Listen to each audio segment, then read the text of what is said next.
Welcome to baby Eskew update, birth story. She is 3 weeks old. She's kind of fussy today, so I have her with a pacifier. And I've been trying to shoot this all day long. But welcome to mom life. I did put makeup on, which is kind of impressive. So 3 weeks ago on a Tuesday, so not Wednesday, my water broke at 10 in the morning. I sleep in and I was rolling out of bed. Tim was like, "How are you feeling?" And I was like, I'll be right back. And I went to the bathroom and my water broke. So I wasn't really sure that that's what it was. I mean, you kind of have an idea. But they say like 10% of women's water break don't think that your water's going to break. So I wasn't really prepared for it. And Tim was calm and I freaked out. Like I lost it. Like I started shaking. I don't know if it was because I wasn't really awake yet. Or just like, oh my God, I'm going to have a baby today. It was 5 days early, so I wasn't super prepared. I had pretty much packed everything except for toiletries. So I called the doctor and I'm like, "Hey, water broke. What's up?" And they're like, "Well, we need to see you in the office first." And I'm like, "Okay, well, I can be there in like an hour." And they were like, "No, like we need to see you now." So we like threw everything together. Thank goodness I had prepped, on Sunday. I had made like egg muffins and Shakeology balls and like oatmeal bars. So I had food, and so I was like, "Tim, grab the food," because I haven't had breakfast yet and I don't know if they're gonna let me eat or not, and I need to eat. Like one of my biggest concerns was not being able to eat or drink water during labor. So we go to the doctor, and of course my water did break, and I am only 1 centimeter and I'm 90% effaced. For those of you who know what I'm talking about, there you go. If not, I'm not that far progressed. So the doctor's like, immediately is like, "We're going to have to consider Pitocin, because if you're not having contractions," which I wasn't, then this, once your water breaks, you're on a timeline. So they admit me to the hospital, and I am hooked up to the machines because they have to do some monitoring. And they're like, "So on a scale of 1 to 10, how is that contraction?" And I was like, I had a contraction? So apparently some of those Braxton Hicks that I had been feeling were actually contractions, and I just didn't realize it. And they were so erratic that it wasn't something that I could time, like they tell you.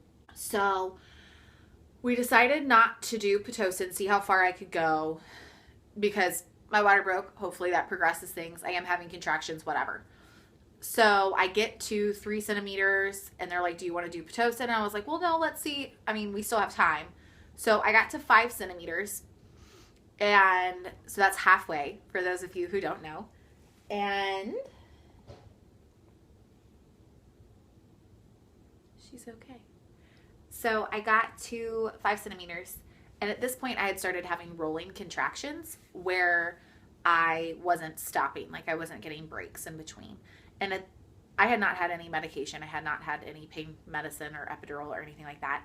I was really curious as to what it would feel like. I tried to walk through contractions. It got to where they were shooting down my legs. Not fun. And the rolling contractions, when I didn't get a break and they were getting more intense, was when I started considering an epidural. About 8 o'clock was the rolling contractions, 8 p.m. So I'd already been laboring for 10 hours. They put me on fluids. I got an epidural at 9 o'clock. At the same time, they started me on Pitocin because of the rolling contractions. And I was contracting for about 5 minutes, which they only have oxygen for about 4 minutes during a contraction. So we were wanting to make sure and try to control my contractions so that it did not upset Miss Calista. Around midnight, I was at 9.5 centimeters. And they're like, "All right, let's start pushing." So I start pushing, and I had a lip on my cervix that she couldn't make it past, so we had to stop pushing. And I had to lay on my side for 2 more hours. If your water breaks for 18 hours, they get concerned about infections. Oh, she's gonna pose for you. She's so stinking cute. Yeah, I'm a proud mom.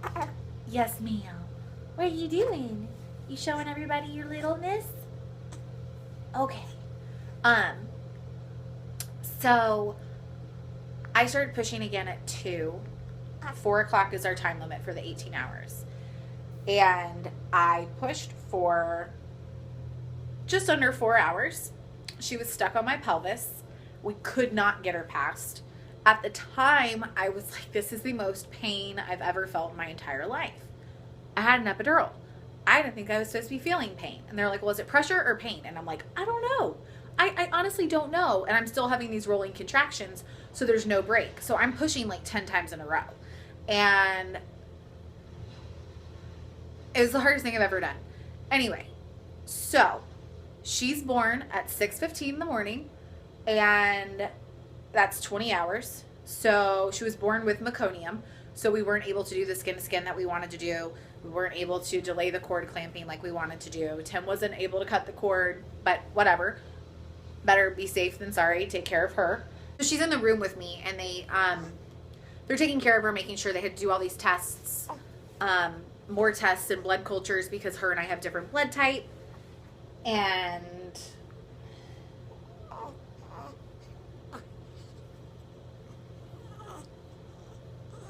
what are you doing, Nuts? Yeah.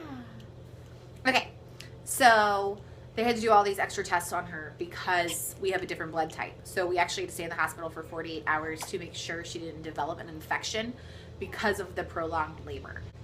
We got to go home on Friday after we waited for her to poop for 14 hours.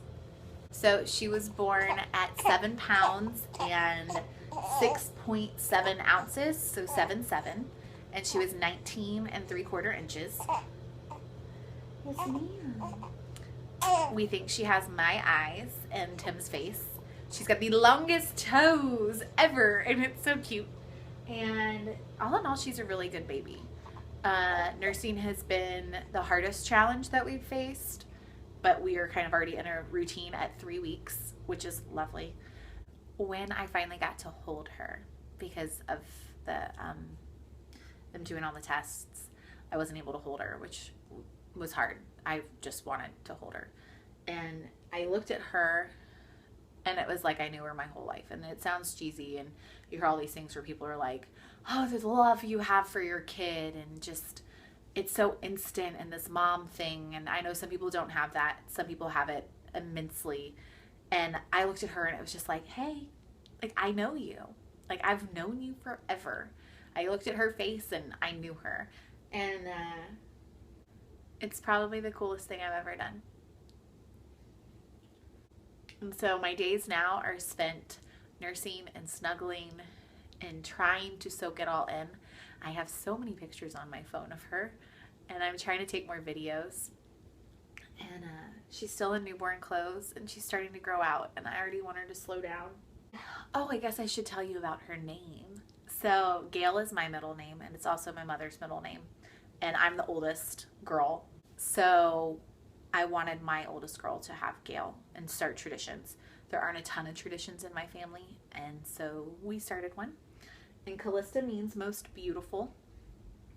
And originally, that was our main name. And we kept changing our mind. And we went back to it over and over and over again. More so when we saw the 20-week scan when we got to see her face, or the 28-week scan when we got to see her face. And we were just like, okay, Calista. And we're not planning on nicknaming her. Tim does call her Callie Bear, which I think is really cute, but it's Calista. And we think she's going to have brown hair. The fact that she has hair is a miracle. My hair, if you can see, is hormonally getting way darker, which is very interesting. I'm no longer going to be a blonde. Yeah, physically, I'm feeling pretty good. I'm healing. I am excited about working out again because I need the mental aspect of working out, and I need to build some muscle because you store so much fat when you're pregnant. I'm trying to get back on a good routine eating. I keep missing meals. I'm not eating poorly, but I keep missing meals. I have not weighed myself. I don't want to weigh myself until I go to the doctor on the 24th. Life is very different now, and it's wonderful. And people keep asking if I want to have more kids. And the answer is I have always wanted to have 3 kids. Come here. She gets so wiggly. But labor was honestly pretty traumatic. I didn't tell you. They let me know the next day when the doctor came to check on us that they had actually let my epidural wear off completely so that I could push, because they weren't sure that I'd be able to push her out. And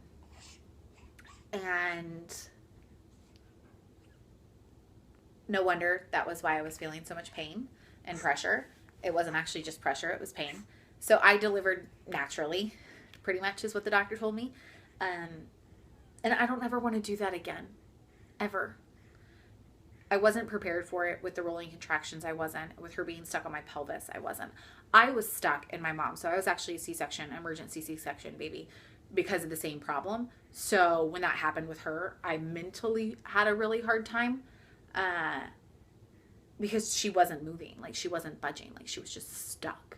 So I'm very grateful that she is a happy, healthy, her heart didn't spike. She was never in danger. And that's kind of a miracle, I think, after 4 hours of pushing. But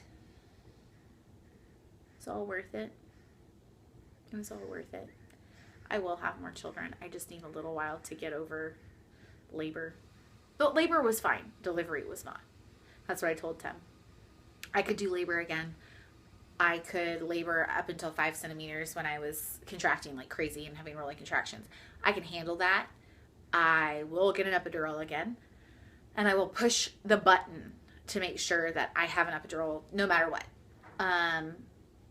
Because I don't ever want to feel that again. So you women who do it naturally by choice, good for you. I was not definitive either way, so I guess it's kind of cool I delivered naturally, and I got a little bit of relief from the epidural in between since it was 20 hours of labor. But she's here. And baby Eskew is now Calista Gale. And mommy's heart is really big. Thank you for watching.